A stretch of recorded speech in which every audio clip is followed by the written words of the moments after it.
ভাই তাড়াতাড়ি আমার এই মরা মুরগিটা একটু বানাই দেন তো। ওই মিয়া, মরা মুরগি বানাই দিতে কইতাছেন কে? আপনি জানেন না যে মুসলমানের মরা মুরগি খাওয়া হারাম? ভাই জানি তো মুসলমানের জন্য মরা মুরগি খাওয়া হারাম, কিন্তু এই মুরগি তো আমি খাবো না। এই মুরগি আমার বাসায় একটা কুত্তা আছে, কুত্তারে খাওয়াবো। ও আচ্ছা, এই মরা মুরগি আপনি কুত্তারে খাওয়াবেন? আমি তো আরো ভাবছি এই মরা মুরগি আপনি খাইবেন। আচ্ছা ঠিক আছে ভাই, বানাই দিতাছি। আচ্ছা ঠিক আছে দেন, দেখি আশেপাশে কেউ আবার দেখে নাকি। দেখার আগে তাড়াতাড়ি করে লয়ে যাইতে হবো। কোনোভাবেই কাউকে বুঝতে দেওয়া যাবে না যে আমি মরা মুরগি নিতেছি। ভাই এই যে লন আপনার মুরগি। ভাই আপনাকে অসংখ্য ধন্যবাদ। যাক তাড়াতাড়ি কাটে পড়ি। বুঝলাম না, মুরগিটা হ্যাঁ খাইবো নাকি কুত্তারে খাওয়াইবো আল্লাহই জানে।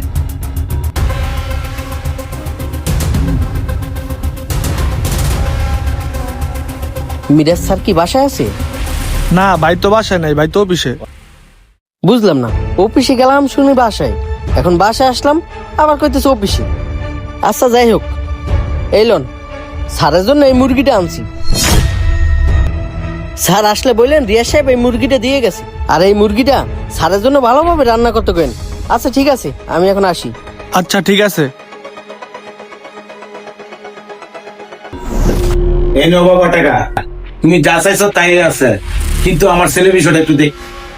সমস্যা নেই চাচা, টাকা যেহেতু ঠিকঠাক মতো দিয়েছেন, আপনার ছেলের চাকরি কনফার্ম হয়ে যাবে। ঠিক আছে। কিরে, গেটে কে আসছিল? আরে ওই যে রিয়াজ ভাই আসছিল। ও আচ্ছা, কিছু বলছিল? না কিছু বলে নাই। কিছু বলে নাই তো কেন আসছিল? ওই যে একটা মুরগি দিয়ে গেছিল, বলছিল আপনি রান্না করে খাওয়াইতে। ও আচ্ছা, বুঝতে পারছি। সে অনেকদিন যাবত আমার পিছনে ঘুরতে আসছে একটা কাজের জন্য। তার কাজটা যাতে আমি তাড়াতাড়ি কইরা দেই, এই জন্য মুরগি দেখেছিল খাইতে। এই হলো সরকারি চাকরির গুণ, বুঝছস? হ ভাই বুঝছি।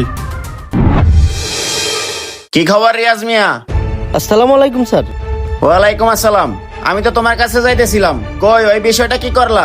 ও আচ্ছা, ওই বিষয়টা ওটা কালকের ভিতর ম্যানেজ হয়ে যাবো। ঠিক আছে, তাড়াতাড়ি ম্যানেজ করো। শোনো, তুমি যে মুরগিটা দিছিলা, খাই অনেক মজা পাইছি, পেট ভরে ভাত খাইছি। মুরগিটা সেই মজা হইছে। কি বলেন স্যার, মুরগিটা অনেক মজা হয়েছে। আসলে হয়েছে কি, সকালবেলা